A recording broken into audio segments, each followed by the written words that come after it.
The fluorescent lights of the gas station buzzed, a sickly yellow against the fading twilight. Another long day. My shoulders ached, a familiar protest against the endless hours spent at a desk that felt more like a cage. Outside, the air was thick with the promise of a humid summer night. I pulled into a pump, the worn asphalt rough beneath my tires. While the gas gurgled into the tank, my eyes scanned the counter inside, catching sight of the colorful rack of lottery tickets. Something, a flicker of impulse, a whisper of what if, made me walk in. The clerk, a young guy with a bored expression, barely looked up as I approached. "Just one of those Powerball ones," I said, my voice sounding a little rough. He slapped a ticket down, the paper thin and cheap. I paid with cash, the few crumpled bills feeling insignificant in my hand. Back in my car, the ticket lay on the passenger seat, a small rectangle of possibility amidst the mundane reality of my drive home. I wasn't usually one for gambling, not really. Life had taught me to be practical, to rely on what I could control. But lately, the routine felt suffocating, the future a predictable, gray landscape. This little ticket, though, felt different. It was a tiny spark, a break in the monotony. I glanced at it again, the numbers printed in stark black. It was just a piece of paper, really, but as I pulled out of the gas station and onto the highway, heading towards the familiar glow of home, it felt like a secret I was carrying. A quiet, hopeful secret that might just change everything. The engine hummed, and the road stretched out before me, a ribbon of asphalt under the darkening sky. My hands were still a little shaky as I pulled into my driveway. The house looked the same as always, a solid, respectable brick ranch that Robert and I had bought when we first got married. It was comfortable, predictable, just like everything else. I killed the engine, the sudden silence amplifying the thumping in my chest. The lottery ticket was still on the passenger seat, a stark white rectangle against the worn leather. I'd almost forgotten about it, lost in the usual fog of exhaustion that settled over me after a day at the office. My job processing insurance claims was soul-crushing. Numbers, paperwork, endless calls about deductibles and pre-existing conditions. It paid the bills, kept the mortgage current, and funded the comfortable, if uninspired life we'd built. I picked up the ticket, my fingers tracing the printed numbers. It was a silly impulse, that stop at the gas station. I never played the lottery. Never believed in luck. My dad, God rest his soul, used to say, "Work hard, Eleanor, and what's yours will come to you. Don't count on fairy tales." He was a good man, a mechanic, always smelled faintly of oil and honest sweat. He'd have laughed at me buying this ticket. Still, something made me pull out my phone. I'd seen the jackpot amount advertised everywhere. Billboards, news crawls, even on the gas pump screen. $30 million. It was an obscene amount of money. More than I could even imagine. I opened the lottery app, my thumb hovering over the check numbers button. My heart hammered against my ribs, a frantic drumbeat. This was stupid. Absolutely ridiculous. I was a sensible woman. A mother. Wife. Not some dreamer chasing rainbows. But the numbers were right there, printed on the cheap paper in my hand. And the numbers on the app. They were the same. Exactly the same. I blinked. Then I blinked again. My breath hitched in my throat. Well, it couldn't be. I scrolled down the app, double-checking, triple-checking. The winning numbers. My numbers. All of them. A wave of dizziness washed over me. The room seemed to tilt. $30 million. The number echoed in my head, a roaring, unbelievable sound. It wasn't just a lot of money. It was money. It was never having to worry about the mortgage again. Never having to sit through another mind-numbing meeting. Never having to budget for groceries or dread the electric bill. It was freedom. Pure, unadulterated freedom. My hands started to shake uncontrollably. I gripped the steering wheel, knuckles white. This was real. This was actually happening. One. Me. Eleanor Vance. The woman who ironed her husband's shirts every Sunday and made sure the kids had packed lunches. The woman who always paid her bills on time and never, ever took a risk. I looked at the ticket again. It seemed to glow in the dimming light of the car. It was just a piece of paper, but it held the power to rewrite my entire life. The weight of it, the sheer magnitude of it, was almost crushing. What did this even mean? What was I supposed to do? A nervous laugh bubbled up, raw and shaky. 30 million. Was too much. Too big. My mind raced, a chaotic jumble of thoughts and possibilities. I could quit my job tomorrow. I could buy a house on the beach. I could travel the world. But then a colder thought crept in. Robert, Sarah, David, Martha. How would they react? This wasn't just my win. It was a win that would change everything for them too. And suddenly, the excitement was tinged with a deep, unsettling unease. This incredible, impossible thing had happened, and my first instinct wasn't pure joy. It was worry, and a strange, prickling fear. I sat in the quiet of my car, the winning numbers still burning in my mind. $30 million. It felt unreal, like a dream I was about to wake up from. But the flimsy paper ticket on the passenger seat was real. My shaking hands were real. This was real. I had to tell Robert. He was my husband, my partner. We'd built this life together, this comfortable, predictable life. He deserved to know. But how? How do you drop a bomb like this on someone? I took a deep breath and started the engine. The familiar rumble, a small comfort. The drive to Willow Creek Estate felt longer than usual. Every street sign, every house, seemed to mock the seismic shift that had just occurred in my world. My own home, the one we'd poured so much of our lives into, suddenly felt like a gilded cage. When I walked in, Robert was in the living room, watching some sports game on TV, a beer in his hand. He looked up, a casual smile on his face. "Hey hun. Long day." I managed a weak smile back, my heart pounding a frantic rhythm against my ribs. "You could say that."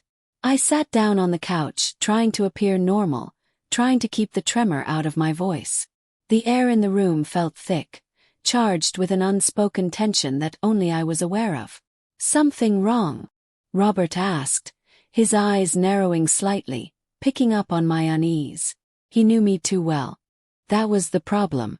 I looked at him, really looked at him.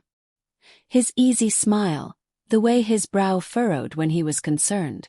We'd been together for 25 years. We'd weathered storms, celebrated victories, raised 2 kids. He was my rock, my constant. Or so I thought. "Robert," I started, my voice barely a whisper. I need to tell you something. Something big." He put his beer down, giving me his full attention. That was good. That was what I needed. "What is it, Eleanor? You're scaring me a little here." I reached for the lottery ticket, which I'd tucked into my purse. My fingers fumbled with the clasp. "Remember that silly ticket I bought on the way home?" He nodded, a faint hint of amusement in his eyes. "Yeah. What about it?" I pulled it out, my hand shaking so badly I could barely hold it steady. I unfolded it and held it out to him. "I won, Robert. I won the lottery." His eyebrows shot up. He took the ticket, his casual demeanor melting away. He scanned the numbers, then pulled out his phone, his fingers flying across the screen. He opened the lottery app, his eyes widening with each number he matched. The color drained from his face. "No way," he breathed, his voice hoarse. "No, this can't be right." He looked at me, his eyes wide, disbelieving. "Eleanor, are you serious?" I just nodded, tears welling up. $30 million, Robert. We won." He stared at the ticket, then at me, then back at the ticket. He let out a shaky laugh, a sound that was half disbelief, half pure, unadulterated shock. He reached out, his hand trembling, and touched my cheek. 30 million. My God, Eleanor. 30 million. For a moment we just sat there, the enormity of it washing over us. The quiet hum of the air conditioning, the distant sound of traffic. It all faded away. It was just us and this impossible reality. A shared secret, a monumental one, now binding us together in a way I couldn't yet comprehend. The weight of it settled in my chest, heavy but also thrilling. this was just the beginning. The initial shock had worn off, replaced by a buzzing, almost manic energy. $30 million. It was a number that still felt foreign, like a word from a language I hadn't quite mastered. Robert and I had spent the rest of that evening in a daze, whispering, planning, and mostly just staring at each other with a mixture of awe and terror. We'd agreed to keep it quiet, just between us for now. No one else needed to know until we figured out our next move. But as the adrenaline faded, a cold, hard realization began to set in. This wasn't just about us anymore. This was about them. Sarah, David, Martha, even Gerald. How would they react when they found out Eleanor Vance, the quiet, unassuming insurance claims processor, was suddenly swimming in money? I knew them. I knew their appetites. And the thought of them descending like vultures, all smiles and fake concern while their eyes gleamed with avarice, made my stomach churn. That's when the idea started to form, a tiny seed of a plan that felt both insane and strangely necessary. If they were going to come after my money, they were going to have to earn it. And not in the way they expected. I needed to see their true colors, stripped bare of any pretense. I needed to make them they were about to lose me, and by extension my newfound fortune. The next morning, I woke up feeling a strange sense of purpose. The Sterling family home, where Martha still held court, felt like a suffocating place. It was always about appearances there, about keeping up with the Joneses, or in Martha's case, the Rockefellers. But the Vance family cabin, nestled deep in the mountains, that was different. It was our escape, a place where Robert and I had first dreamed of a life beyond the daily grind. Felt like the right place to start my little charade. I called Robert. "I'm not feeling well," I said, my voice deliberately weak, a little shaky. "Really not well. I think I need to go away for a bit. To the cabin. Just to rest." He sounded concerned, maybe a little too concerned. "Eleanor, are you sure? Maybe you should see a doctor."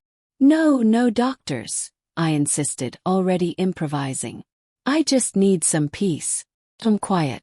I'll pack a bag and head up there this afternoon. I'll call you when I get settled." He agreed, of course. He always did when it suited him. I spent the morning packing a small overnight bag, but my real focus was on creating the illusion of decline. I rummaged through the medicine cabinet, finding a bottle of aspirin and some antacids.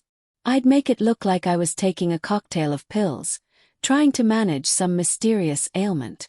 I even found an old, almost empty bottle of cough syrup. It was all about the details. Later that day, I drove the familiar route to the cabin. The air grew cooler, the trees denser, as I left the suburbs behind. The cabin itself was small, rustic, but it held a certain charm. I unlocked the door, the scent of pine and old wood filling my lungs. I set about creating my stage. I arranged myself on the worn sofa, making sure to look pale and drawn. I even managed a few dramatic coughs, practicing them in the quiet stillness. I thought about the medical chart I'd need later, something to give my story more weight, but for now this was enough. The first act was about to begin. I just had to wait for the right moment to let the news of my illness spread. The seeds of doubt, and more importantly, the seeds of greed had been sown. Now I just had to watch them grow. The drive to City General Hospital felt like a trip to another planet. Gone was the comforting scent of pine from the cabin, replaced by the sterile antiseptic smell that always makes my stomach clench. I parked the car, took a deep breath, and tried to plaster a weak, sickly expression on my face. This was it. The next step in my little play. Walking into the emergency room was like stepping into a bad movie. Fluorescent lights buzzed overhead, casting a harsh glow on tired faces and worn linoleum floors. People coughed, cried, and waited, their anxieties hanging heavy in the air. I found a seat in a corner, making sure to look as frail and miserable as possible. I even managed a little whimper when a nurse walked by, just to get her attention. She gave me a sympathetic nod, but was too busy to stop. But I didn't want any real attention, just the kind that would lead to a piece of paper. After what felt like an eternity, a doctor called my name. He was young, probably fresh out of med school, with kind eyes that hadn't yet seen too much. I explained, in a voice barely above a whisper, that I'd been feeling dreadfully unwell for days. I coughed a bit, clutched my chest dramatically, and described a dizzy spell that had sent me reeling. I made sure to throw in some vague, unsettling symptoms. Fatigue, a persistent ache, a general feeling of fading. He listened patiently, his brow furrowed with concern. It was almost too easy. I'd like to run some tests, of course, he said, tapping his pen on his clipboard. But based on what you're telling me and your appearance. He trailed off, letting the implication hang in the air. Perfect. He ordered a few blood draws and a chest x-ray. While I waited for those, I accidentally dropped a few of my prescription bottles, the aspirin, antacids, and that old cough syrup I'd brought from the cabin, near a woman sitting next to me. She looked at them, then at me, her eyes wide. "Oh, honey, are you really that sick?" she asked, her voice full of genuine concern. I just nodded, my eyes welling up with manufactured tears. "I'm trying everything," I whispered, my voice cracking. "But nothing seems to help. Doctors, they don't seem to know what's wrong." She patted my hand. "Don't you worry. You just keep fighting. You're strong." I thanked her, a lump in my throat, mostly from the effort of pretending. By the time I left the hospital, I had it. A crisp, official-looking detailing a vague but serious-sounding illness. It wasn't a death sentence, not yet, but it was enough. Enough to plant the seeds of doubt, of worry, of something else. On the drive back to the cabin, I made a couple of strategic phone calls. First to Sarah, then to David. I kept my voice weak and shaky, just like before. "Hi, sweetie," I said to Sarah, my voice raspy. "Just wanted to let you know. I'm not doing so great. Been to the hospital. They're not sure what's going on." She was all sweetness and concern, of course. "Oh, Mom, are you okay? What did they say? Do you need me to come out there?" No, honey. Rest is what I need. The doctor said I need to take it easy. Really easy." I let the implications sink in, that this was serious, that I might not be around for long. Then I called David. He was more direct, less about the emotional performance. "Hey, Mom. Heard you were in the hospital. Everything all right?" "Not really, David," I said, my voice trembling. It's not looking good. I'm feeling weaker by the day." He was quiet for a moment. "Okay, Mom. Take care of yourself. Let me know if you need anything." Anything meaning what? Money. Help with my affairs. I could almost hear him calculating. I hung up, a chilling satisfaction spreading through me. The news was out. The whispers would start. My family, the ones who were supposed to care, would soon be hearing about my failing health. And I knew, with a certainty that settled deep in my bones, that their reactions would be telling. This was just the beginning. The real show was about to start. The drive to Willow Creek Estate felt like entering a gilded cage. Martha's place was always like that. Too perfect, too quiet, too much effort to maintain the facade. But tonight, the air felt thicker, charged with an unspoken anticipation. Robert had arranged it, a last-minute family get-together because, as he'd put it, Mom needs to see everyone while she's still able. My heart hammered against my ribs, a frantic bird trapped behind bone. This was it. The moment of truth. I pulled up to the imposing gates, my old sedan looking decidedly out of place amongst the gleaming luxury cars already parked in the circular driveway. Taking a deep breath, I smoothed down my sensible, slightly dowdy dress. I'd chosen it specifically to look less vibrant, less like someone who had just discovered a life-altering fortune. I wanted to look like someone who was fading, someone who might actually be on their way out. Inside, the familiar scent of Martha's expensive potpourri and old money hit me. The living room was a sea of polished mahogany and hushed tones. Martha sat on her usual velvet armchair, a picture of regal concern, her eyes sharp as ever, sweeping over me as I entered. Robert was by her side, his arm draped possessively around her shoulders, a performance of filial devotion that was almost nauseating. Sarah was perched on the edge of the sofa, her expression a carefully crafted mask of sorrow. Tears welled in her eyes, but her smile when she offered it was a little too bright, a little too eager. David, leaning against the fireplace, looked bored, but I saw the quick flicker of his gaze as it landed on me, a calculating assessment rather than genuine worry. Gerald, as usual, was a silent shadow, his expression a blank slate. "Eleanor, darling," Martha crooned, her voice dripping with faux sympathy. "You look tired." "I am, Mother," I managed, my voice a little weaker than I intended. The medical chart was tucked safely in my purse, a tangible piece of my deception. "The doctors. They're not giving me much hope." Robert squeezed Martha's shoulder. "We're all here for you, Mom. Whatever you need." His eyes met mine, and for a split second I saw it, a flash of something that wasn't concern but calculation. What was he thinking? How much would he get? Sarah rushed forward, throwing her arms around me. "Oh, Mom, don't say that. You have to fight. We need you." Her embrace was tight, almost suffocating, and I could feel her subtly checking my pockets, my purse, as if expecting something to fall out. David finally pushed himself off the mantelpiece. "Yeah, Mom. What's the deal? What are they saying exactly?" His tone was casual, almost dismissive, but his eyes were sharp, probing. He wasn't asking about my pain. He was asking about my assets. The conversation flowed, a twisted ballet of feigned affection and veiled self-interest. Each word, each gesture was a clue. Martha spoke of ensuring my affairs were in order, her gaze drifting towards the antique grandfather clock in the corner, as if measuring the remaining time. Robert kept steering the conversation towards practicalities, about who would handle what. Sarah talked about cherishing every last moment, her eyes darting towards the expensive artwork on the walls.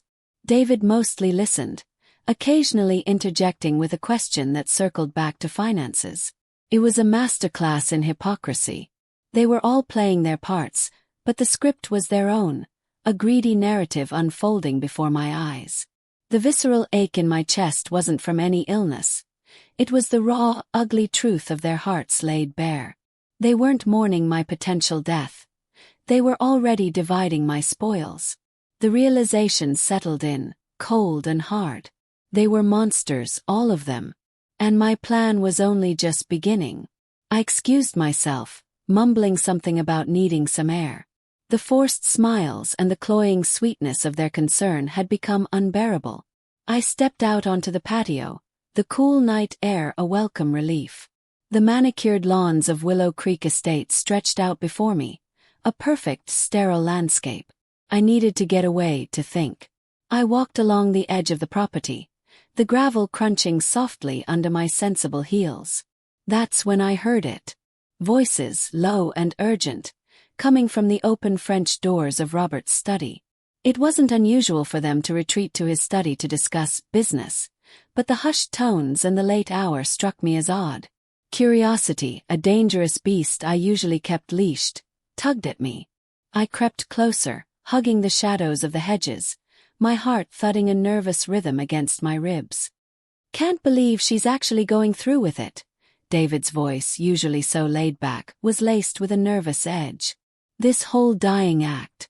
It's wild. Wild maybe, but it's working, isn't it?" Robert's reply was a low growl, devoid of any warmth. "She's got everyone convinced.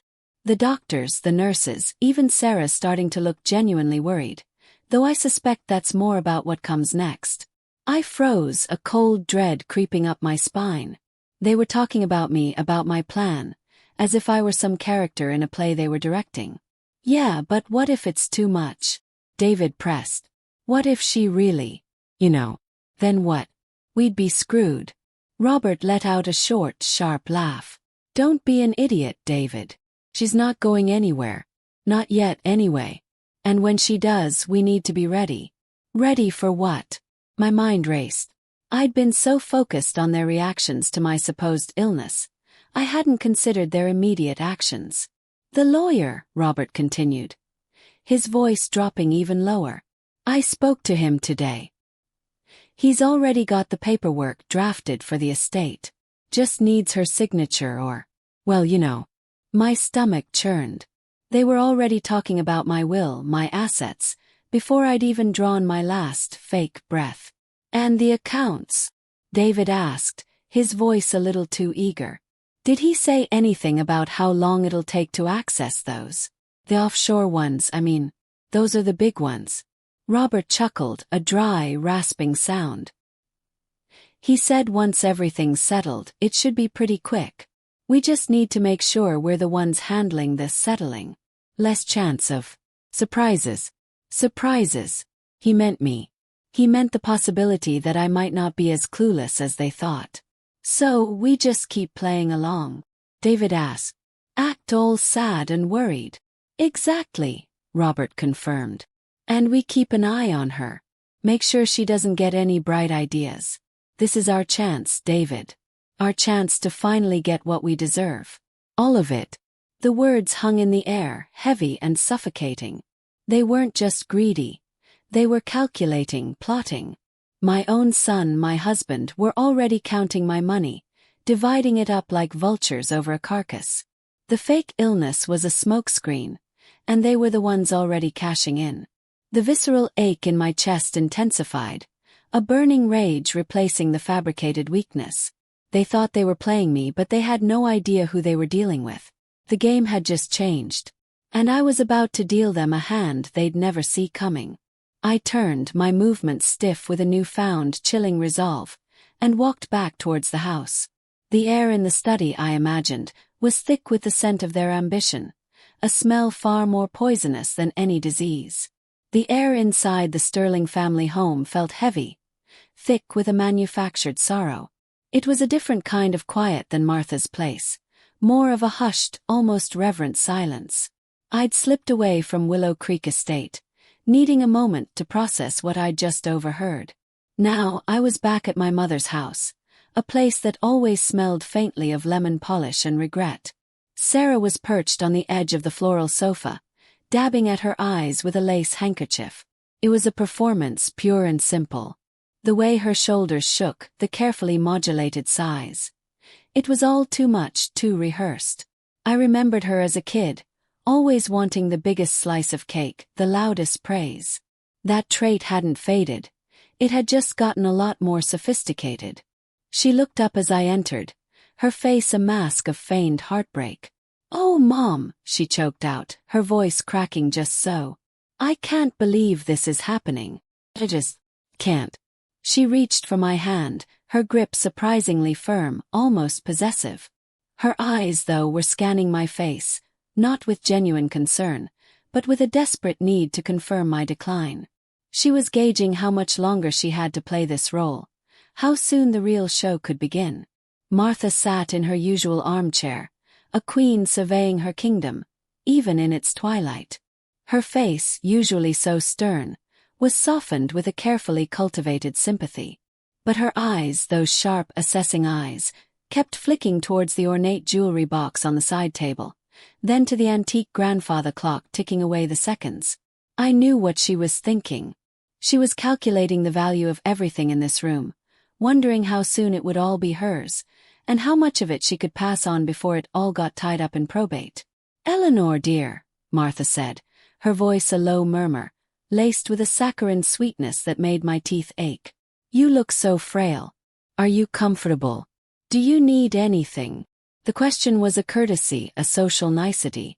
She wasn't asking if I was in pain.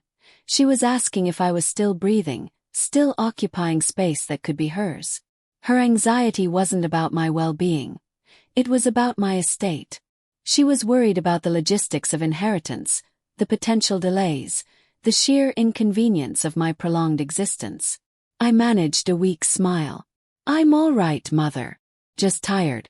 I let my gaze drift to the jewelry box, then back to Martha. She followed my gaze, and for a fleeting second, a flicker of something raw fear crossed her face before she smoothed it over with that practiced maternal concern. It was a subtle dance, a silent negotiation of future wealth. Sarah squeezed my hand tighter, as if to anchor me, or perhaps to check if I was wearing anything valuable. Robert's words echoed in my mind. They were already counting the money, dividing the spoils, while I was still here, breathing. They saw my supposed illness not as a tragedy, but as an opportunity. And Sarah, with her crocodile tears, and Martha, with her calculating glances, were no different. They were all playing their parts, but the script was greed, and the audience was me. The visceral ache in my chest wasn't from any phantom disease. It was the cold, hard realization of their true natures. They were monsters, and I had just been given the clearest view yet. I needed to leave, to breathe air that wasn't so thick with their deceit. I needed to get out. The Sterling family home, with its suffocating air of fake grief, was too much. I'd driven a few miles, parked the car a few blocks away, and walked the rest of the way to the Lucky Star Diner. It was a classic joint, the kind that smelled of frying onions and stale coffee, a welcome change from the cloying perfume of my own family's performance. I pulled the brim of my baseball cap lower and slid into a booth in the back, the kind that offered a good view of the room without putting me on display. The place was buzzing with the usual lunch crowd, truckers grabbing a quick bite, local folks catching up. I ordered a black coffee, just to have something in front of me, and kept my eyes peeled. It wasn't long before I spotted him. Gerald, my father-in-law. He was sitting at the counter, nursing a cup of something that looked suspiciously like watered-down whiskey, even though it was barely noon. He looked smaller here, away from the grandeur of Willow Creek Estate, more like the timid man he'd always been, overshadowed by Martha. He was talking to someone I didn't recognize, a man in a cheap suit, leaning in close, his voice a low murmur. I strained to hear, my heart picking up a nervous beat. This was why I'd come. I'd seen how Martha and Sarah were already circling like vultures. But Gerald? He was usually so passive. What could he possibly be plotting? Just needs her signature, you know, Gerald was saying, his voice raspy. He took a long sip of his drink. Martha's got it all lined up. The lawyers already got the papers ready. The man in the suit nodded, his eyes darting around the diner. And the accounts? Did she say anything about the offshore ones? Offshore accounts. My stomach did a slow, sickening roll. Martha, the queen of appearances, had her hands in offshore accounts. And Gerald was her willing accomplice. Yeah, she said once. You know, once Eleanor's gone, it'll be a breeze, Gerald continued, lowering his voice even further. He gestured vaguely with his hand. Martha wants to make sure everything's handled properly before any of the others get any ideas. He meant Robert and David. They were all in on it, all seeing my supposed demise as their personal payday. But Martha was the mastermind, pulling the strings, using Gerald as her errand boy. The sheer audacity of it all, the casual way they discussed my assets as if I were already a ghost, made my blood boil. She's worried about the will being contested, I bet, the man in the suit mused. Especially with the kids. Martha's not worried about anything, Gerald scoffed, a hint of bravado creeping into his tone. She's got it all figured out. She just needs me to make sure certain things get done. No loose ends. No loose ends. The phrase sent a chill down my spine. What did that mean? Was Martha planning something more than just financial maneuvering? The thought of my father-in-law, usually so meek, being involved in something so sinister was almost too much to comprehend. He was a pawn, yes, but a willing one. He was ready to play his part in this macabre play. I pushed my coffee cup away, the bitter taste suddenly overwhelming. Seen enough. They were all so sure of themselves, so confident that I was out of the picture, that their greed would go unchecked. They underestimated me. They always had. I stood up, leaving a few crumpled bills on the table, and pulled my cap down even lower. The Lucky Star Diner had given me the confirmation I needed. The game was far from over. It was just getting started. The diner's stale coffee was still on my tongue, a bitter reminder of Gerald's hushed, panicked words. No loose ends. What the hell did that mean? It wasn't just about money anymore. A cold dread had settled in my gut, a feeling that went deeper than just being ripped off. Martha, with her calculating eyes, and Gerald, her nervous accomplice, were playing a dangerous game. I needed more than just proof of their financial schemes. I needed to know what Martha was capable of. My mind flashed back to the Sterling family home. It was the last place I wanted to be, but it held answers. It was a place I hadn't set foot in since. Well, since I'd started this whole charade. The drive there felt longer than usual, the familiar suburban streets now tinged with a sinister undertone. Parking a few blocks away, I slipped into the shadows, a ghost returning to a place that was once mine. The house was quiet, too quiet. The air inside still held that manufactured sorrow, but now I could smell the faint scent of decay beneath the expensive polish. I moved through the rooms like a phantom, my footsteps muffled on the thick carpets. Sarah and Robert were probably still at the estate, basking in the glow of their perceived victory. Martha, I imagined, was somewhere meticulously cataloguing her future possessions. My target was my old bedroom. It was preserved, almost like a museum exhibit of my younger self. Dust motes danced in the slivers of light filtering through the drawn blinds. My eyes scanned the room, searching for anything out of place, anything Martha might have overlooked in her haste to claim everything. Then I saw it. Tucked away in the back of my closet, nestled amongst old photo albums, was the antique locket. It was a delicate silver oval, a gift from my grandmother, a woman who'd always seen through Martha's facade. My fingers trembled as I opened it. Inside, the usual faded photos of my younger self and my parents. But this time something felt different.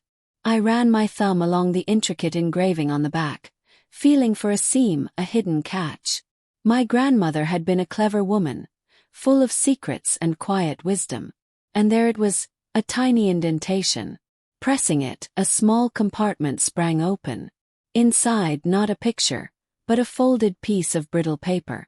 My heart hammered against my ribs. It was a note, in my grandmother's elegant, spidery script. Viper. The word echoed in my mind, chilling me to the bone. The blue velvet box. I knew exactly which one she meant. Martha's prized possession, guarded more closely than any of her jewels. My grandmother hadn't just given me a locket, she'd given me a key. A key to unlocking the darkest secrets of the woman who'd raised me. The game had just escalated. The Sterling family home, a place I'd always associated with suffocating perfection, now felt like a crime scene. My grandmother's note, tucked inside the antique locket, was a chilling revelation. A viper. It wasn't just about money. It was about something darker, something Martha had buried deep. The blue velvet box. I knew the one. It sat on her vanity, a constant, gaudy reminder of her vanity. Back in my car parked a few blocks away, the adrenaline was still pumping. The note was a breadcrumb, a hint that my grandmother had known, had seen through Martha's act all along. But how to get proof? How to untangle the web Martha had spun? That's when I remembered it. The encrypted USB drive. I'd squirreled it away after the initial win, a contingency plan I'd almost forgotten about. It was loaded with everything. Bank statements, hidden accounts, offshore transactions, all the dirty laundry I'd meticulously gathered before the death charade began. My own place, a small, nondescript apartment I'd rented under a fake name, became my war room. The air inside was clean, neutral, a welcome change from the perfumed rot of the Sterling mansion. I plugged the USB drive into my laptop, the familiar hum a comforting sound. The screen flickered to life, a digital Pandora's box. First I dove into the offshore accounts. Martha, the queen of appearances, had a secret kingdom in the Caymans. Millions, stashed away like a squirrel hoarding nuts for a brutal winter. The sheer nerve of it made my stomach churn. She'd lived like a queen on our dime, while I'd been the dutiful wife, the obedient daughter-in-law. Now I was digging up the dirt one file at a time. I cross-referenced everything. The money trail was undeniable, a clear path leading from my supposed demise straight to Martha's offshore vault. Robert and David were in on it, their fingerprints all over the financial documents. Robert, always talking about responsible investing, was siphoning off funds like a leaky faucet. David, the laid-back one, had a surprisingly sharp eye for exploiting loopholes. They were a team, a well-oiled machine of greed. Then there was Sarah. Her part was more subtle, more insidious.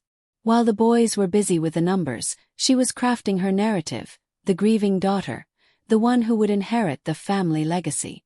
Her social media was a masterclass in manipulation, carefully curated posts of her feigned sorrow, her tear-streaked selfies. She was already positioning herself, ready to step into my shoes, or rather, my shoes that were now supposed to be 6 feet under. The evidence mounted, each click of the mouse a hammer blow against their carefully constructed facade. I found emails, coded messages, hidden ledgers. It was all there, laid bare on my screen. The no loose ends Gerald had mentioned at the diner. It wasn't just about the money. Martha was ensuring that no one, not even me, could ever trace the funds back to her. She was covering her tracks, meticulously, ruthlessly. My grandmother's warning, the viper in the velvet box, suddenly made chilling sense. Martha wasn't just greedy, she was dangerous. This wasn't just about inheritance. It was about control, about ensuring her comfortable life remained undisturbed, no matter the cost. I spent hours, the glow of the laptop screen my only companion. The sheer volume of their betrayal was staggering. They hadn't just wanted my money. They'd wanted me gone, permanently. The thought sent a shiver down my spine, a visceral reminder of the danger I was still in. But with each piece of evidence I secured, my fear began to morph into something else. Cold, hard resolve. They thought I was dead, a ghost they could manipulate. They had no idea I was a ghost with a very active, very digital revenge plan. The game had indeed just begun. The digital breadcrumbs I'd been collecting on the encrypted USB drive were just the appetizer. Now it was time for the main course. My war room, that sterile little apartment I'd rented, felt charged with a new kind of energy. It wasn't just about gathering evidence anymore. It was about deploying it. I had the goods on Martha's offshore accounts, Robert and David's shady dealings, and Sarah's calculated performance. But they were still operating, still making moves, assuming I was out of the picture. They thought they had no loose ends to worry about. They were wrong. My grandmother's warning about the viper and the blue velvet box still echoed in my mind. Martha was more than just greedy. She was dangerous, a coiled snake ready to strike. The thought of her, living her pampered life while I was supposed to be dead and buried, fueled a cold fury inside me. I needed to hit them where it hurt, to throw a wrench in their perfectly laid plans. I spent the next few days hunched over my laptop, a phantom in the machine. I wasn't a hacker, not by a long shot, but I'd learned enough. I started small, anonymously. A few carefully worded emails, sent from burner accounts, landed in the inboxes of compliance officers at a couple of offshore banks Martha used. Nothing too specific, just enough to raise an eyebrow. Whispers about unusual transaction patterns, vague concerns about the source of funds. I painted a picture of potential money laundering, of shell corporations that looked a little convenient. Then I moved on to the banks where Robert and David held their primary accounts. This time I got a little more direct. I sent an anonymous tip to the IRS, citing a suspicious pattern of large, undocumented cash deposits. I didn't have to invent much. The USB drive had laid it all out. I just framed it in a way that sounded like a concerned citizen who'd stumbled onto something big. I even included a few key account numbers, enough to get their attention without giving away my entire hand. The real fun began when I turned my attention to Sarah. Her social media presence was a goldmine of her entitlement. I found a few posts where she'd been subtly bragging about her family's generosity, and how she was living the dream thanks to their support. I took those posts, along with some of the financial documents that showed how much money had been funneled into her lavish lifestyle, and sent them to a financial crimes unit. I framed it as a potential case of financial elder abuse, suggesting that Sarah was being unduly influenced and possibly benefiting from funds that should have been managed more responsibly. I even threw in a mention of her father, Robert, as potentially complicit. I wasn't trying to bring them down overnight. That wasn't the point. The point was to create chaos to make them sweat. I wanted them to feel the same gnawing anxiety I'd felt when I discovered their true colors. I imagined Martha, her perfectly manicured nails tapping impatiently as she waited for a wire transfer that was suddenly flagged for review. I pictured Robert and David, their smug faces creased with worry as they fielded calls from their banks. And Sarah, her carefully crafted image starting to crack under the weight of scrutiny. Each email, each tip felt like a small victory. It was a way of fighting back, of using their own greed against them. They thought they'd buried me, but I was just getting started. The silence from their end was deafening, which was exactly what I wanted. Let them wonder. Let them worry. Let them feel the cold dread creeping in, just like I had. The game was far from over. It was just entering its most dangerous phase. The silence from my family had been deafening. For days, nothing. Just the hum of my laptop and the growing certainty that my little anonymous nudges were starting to rattle them. It was a good feeling, a taste of the control they'd stolen from me. But it wasn't enough. They still thought they were in the clear, that I was a ghost they'd successfully erased. They needed a wake-up call. A real one. I needed a stage. A place where I could finally bring it all crashing down. The Vance family cabin was perfect. Secluded, rustic, a place that always felt like an escape, a sanctuary. Now it would be their trap. I sent out the invitations, each one carefully worded. A masterclass in manipulation. A final family gathering, I wrote. A chance to reconnect, to remember the good times, before life pulled us all in different directions. I even threw in a line about wanting to make amends, a little nod to my supposed illness, and the fear it had instilled in them. The irony was almost too delicious to bear.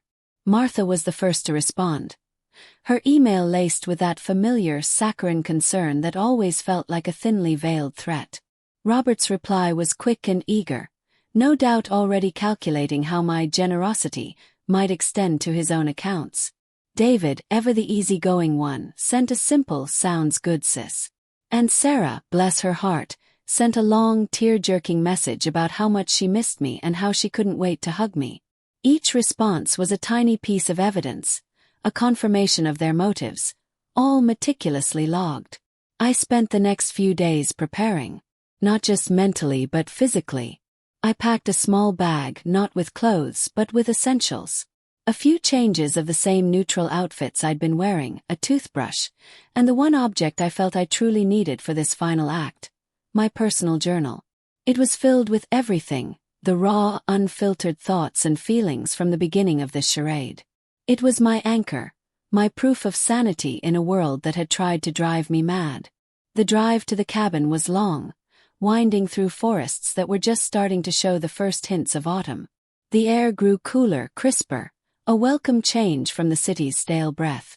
As I pulled up the gravel driveway, the cabin came into view. It looked exactly as I remembered it. Weathered wood, a stone chimney puffing out a lazy curl of smoke, a porch swing creaking in the breeze. It was a picture of idyllic peace, a stark contrast to the storm I was about to unleash. I unlocked the door, the familiar scent of pine and old wood filling my lungs. Inside it was just as I'd left it, a time capsule of our family's supposed happy memories. I lit a fire in the hearth, the crackling flames a comforting sound in the quiet. I set out some simple snacks, a few bottles of wine. Everything was in place. The stage was set. I sat on the worn leather couch, the personal journal open on my lap, its pages filled with my own handwriting, my own truth. I could feel the tension building, a physical weight in the air. Soon they would arrive, one by one, their smiles plastered on, their eyes already scanning for what they could gain. They thought this was a reunion. They were about to get in reckoning. I took a deep breath, a slow, steady inhale, and waited. The first car headlights flickered through the trees. The game was about to end. The headlights cut through the trees, a silent announcement of their arrival. One by one, they pulled up the gravel drive, their cars crunching a discordant symphony against the quiet night. Robert's sleek sedan, David's practical SUV, Sarah's flashy convertible, and Martha's imposing town car. They spilled out, a parade of forced smiles and rehearsed affection. I watched from the window, my heart thrumming a steady, determined beat against my ribs. This was it. The moment I'd planned meticulously for months. They gathered on the porch, a tableau of feigned concern. Robert, ever the smooth operator, was already clapping David on the shoulder. Sarah, dabbing at her eyes with a tissue, clung to Martha's arm. Martha herself stood tall, her expression a carefully composed mask of matriarchal worry. I let them wait, the silence of the cabin stretching, thick with their unspoken questions. Then I opened the door. The collective gasp was almost comical. They stared, frozen, their faces a mixture of shock and disbelief. Robert's jaw went slack. Sarah let out a little squeak. Martha's eyes narrowed, her composure cracking for just a second before snapping back into place. "Eleanor," Robert finally stammered, his voice a rough whisper. "What? How?" I stepped onto the porch, a ghost made flesh. I wore the same simple clothes I'd worn for months, the ones that had supposedly been my burial attire. My voice, though steady, carried the weight of everything I'd endured. "Surprise," I said, a small, humorless smile playing on my lips. "Did you really think I'd go that easily?"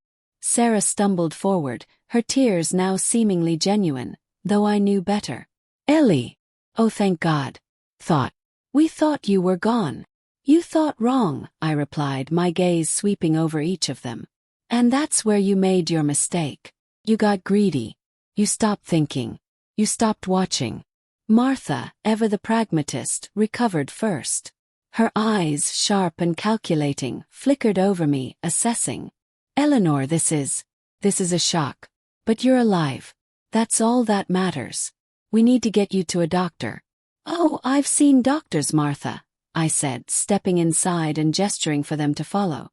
The fire in the hearth crackled, casting dancing shadows that seemed to mirror the turmoil on their faces. Plenty of them. And they all told me the same thing. I'm perfectly healthy. Except, of course, for the fact that my family is trying to rob me blind. The air in the cabin turned glacial. Robert's charm evaporated, replaced by a wary tension. David shifted his weight, his usual easygoing demeanor replaced by a guarded stillness. Sarah's sobs hitched, her eyes wide with a dawning fear. "What are you talking about, Eleanor?" Robert demanded, his voice hardening. I walked over to the worn leather couch and picked up my personal journal. It felt heavy in my hands, a testament to my ordeal. "I'm talking about this," I said, opening it to a marked page. "I'm talking about the generosity you showed me in my supposed final days, Robert. The way you were so quick to offer help with my finances. And the way you and David were overheard discussing how best to liquidate my assets the moment I was out of the picture." Robert's face paled. David looked away, unable to meet my gaze. "And Sarah," I continued, my voice laced with a cold fury, "your tears were quite convincing. But they couldn't hide the way you were already planning to honor my memory by taking over my favorite charities. And Martha," I turned to my mother, her face a mask of stone, "your concern for my comfort was touching. Especially when it involved ensuring your own retirement fund was secure should anything happen to me. My grandmother's little whispers about your past, about how you always looked out for number one. They were right, weren't they?" I stood up, my hands trembling slightly, not from fear, but from the sheer force of my anger. "I have it all," I said, my voice ringing with finality. "Every hushed conversation, every suspicious transaction, every greedy thought you've all had since that lottery ticket became a problem. I didn't die. I just, and I recorded. You thought you were monsters hiding in plain sight. Well, I'm here to show you your true faces." I held up the journal, its pages filled with the damning evidence of their betrayal. "And believe me, you're not going to like what you see." The silence in the cabin after my words hung heavy, thicker than the smoke from the dying fire. They stood there, frozen in the dim light, their faces etched with a dawning horror. The carefully constructed masks of concern and affection had shattered, revealing the raw, ugly greed underneath. It was a moment I'd rehearsed 1,000 times in my head, but the reality was still gut-wrenching. Robert was the first to break. His face, usually so smooth and confident, crumpled. He looked like a cornered animal. "Eleanor, this is crazy. You can't do this." His voice cracked. He was already thinking about the legal battles, the public humiliation. His precious reputation, his financial empire, all of it was teetering on the edge of collapse. David, the quiet one, finally looked up, his eyes meeting mine. There was no remorse there, just a cold, hard calculation. He knew he was caught too. The whispers I'd overheard about his plans to skim from my business accounts, to disappear with his cut, it was all there in his guarded gaze. He gave a tiny, almost imperceptible shake of his head, a silent acknowledgement of his own downfall. Sarah, the sweet daughter, let out a choked sob, but the tears seemed to have dried up. The entitlement in her eyes was now mixed with a potent dose of fear. She'd been so sure she'd inherit my sympathy, my charitable contributions, the very things she'd planned to twist for her own gain. Her world, built on a foundation of anticipated handouts, was crumbling. And Martha, my mother. Her face was a mask of pure, unadulterated fury, but beneath it, I saw a flicker of something else. A grudging respect, perhaps, or maybe just the primal instinct of a predator whose prey had turned on her. She'd always been the architect of their schemes, the one pulling the strings.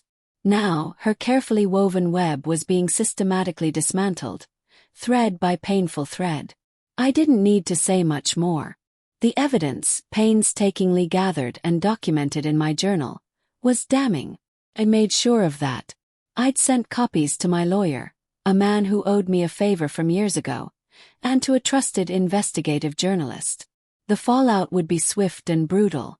Robert would face lawsuits, audits, and likely criminal charges for his financial machinations. His carefully cultivated image would be destroyed, leaving him with nothing but the shame and the debt he'd tried to bury me under. He'd be a pariah, his name synonymous with betrayal. David, with his quiet pragmatism, would likely try to slip away, to disappear into the anonymity he craved. But the evidence of his complicity, though perhaps less dramatic than Robert's, was still enough to land him in serious trouble. He'd likely end up with a reduced sentence, a plea deal, but his future would be forever marked by this betrayal. Sarah, the spoiled darling, would have to learn the hard way that life didn't owe her anything. Without my wealth to prop her up, her dreams of a carefree, entitled existence would evaporate. She'd face the reality of a life she'd never prepared for, a life of hard work and responsibility, something she'd always managed to avoid. Martha, the matriarch, would lose everything. Her comfortable lifestyle, her social standing, her control. All of it would be stripped away. She'd be left with the bitter taste of her own ambition, a stark reminder that even the most cunning plans could unravel. Her legacy would be one of manipulation and greed, a shadow that would follow her to the grave. As for me, Eleanor, the weight lifted. The months of pretending, of living a lie, had been a heavy burden. But in exposing them, I'd found a strength I never knew I possessed. I wasn't a victim anymore. I was a survivor. The drive away from the cabin was different. The air was still crisp, the trees still painted with the colors of autumn, but the world felt brighter, cleaner. I drove towards the city, not back to Willow Creek Estate, not to the Sterling family home, but to a new beginning. I had the lawyer's briefcase with me, containing the final documents that would sever all ties. My future wouldn't be defined by their greed or their attempts to control me. It would be mine, built on my own terms, free from the toxic bonds that had once held me captive. I had my fortune, yes, but more importantly I had my freedom. And as I looked out at the open road ahead, I knew that this was just the beginning. The real game, the one where I finally got to play for myself, had just started. I even kept a single red rose from the cabin's small garden, a reminder of the beauty that could still exist, even after the deepest darkness. That's it. If you liked this video, share it with your friends and leave your like, subscribe to the channel and activate the bell so you don't miss more videos like this. Leave your comments saying what you thought of the video and what you would like to see in the next videos. Remembering that we have other videos in this style that you will like to watch, just enter our channel that I guarantee you will like. Until the next video.